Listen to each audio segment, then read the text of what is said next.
I'm Donna Carter. I'm the president and owner of Carter Design Associates. My inspiration is really what the project needs to be, wants to be. It's really things around it. As a child, I have to say I was always fascinated with curves, and I don't know if, but they don't, necessarily work very well in architecture. They're hard to add on to, but I think it was partly that natural kind of organic form. But a lot of our projects are restoration and preservation projects. So we're actually reading the building that exists before, and we're trying to bring that building back to what it was.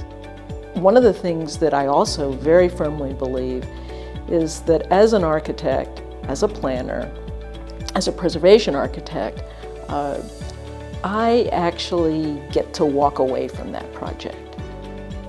But the owners, the users, and the people that are around that project have to live with it every single day, every single night. And so it's really what's the vision that they have for their project. And that really is my inspiration. It is talking to the people, hearing what they, how excited they are about something, what they want to do, that really kind of gets me going every single time in what I do.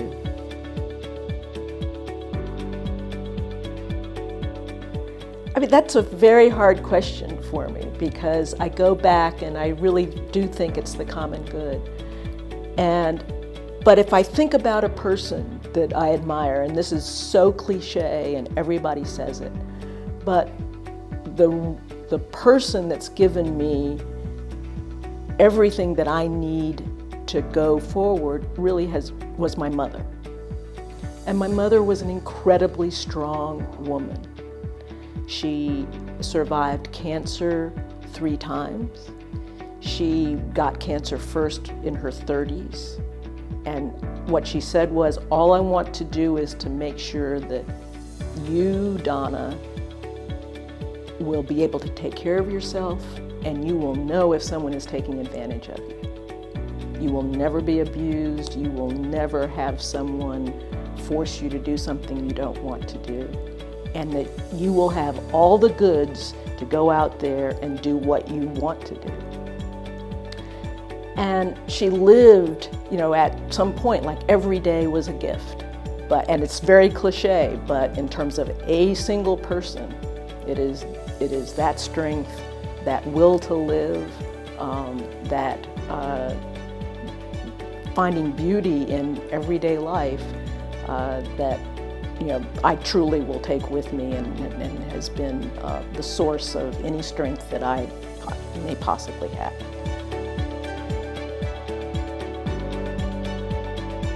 I think what I did was meld several characteristics of what I hoped were larger firms, sort of having a backbone.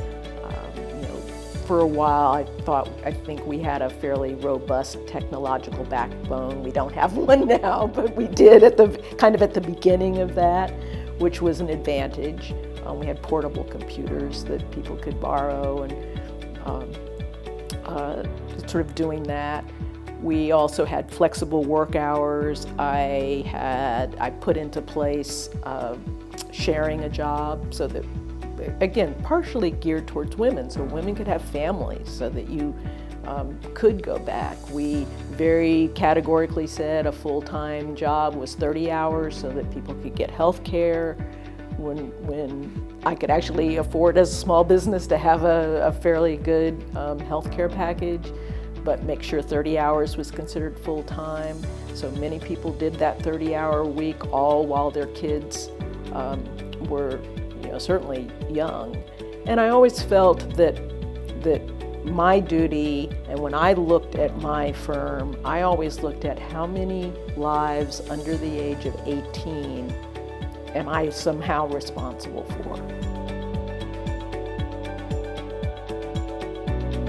I think my biggest piece of advice is to approach things from a point of view, from an emphatic and empathetic point of view, so that you be accepting of the fact that there will be differing opinions. They'll be accepting of the fact that there may be different points of view in the room, and to somehow be able to empathize with those different points of view. I think the other thing is you need to be true to yourself. You need to be very honest with yourself, what drives you, whether it's in your profession, in your personal life, in your community life, what's really important, and you need to own that.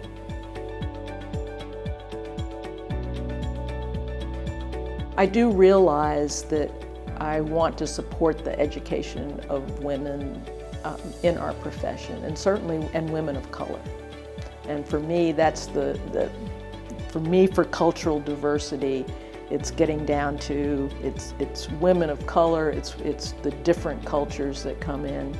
And I worry that we're being attacked from above when it comes down to how do you, whether it's admissions policies, whether it's the availability of scholarships. So certainly one of the things that I am looking at and doing right now is, are there places where scholarships can live? Are there places where endowments that can be directed specifically to women, specifically to people of color, specifically to these kind of basic human rights issues, and realizing that we're better off when everyone's included in our society. So this is not really to exclude everybody, it's just to give everybody a level playing field.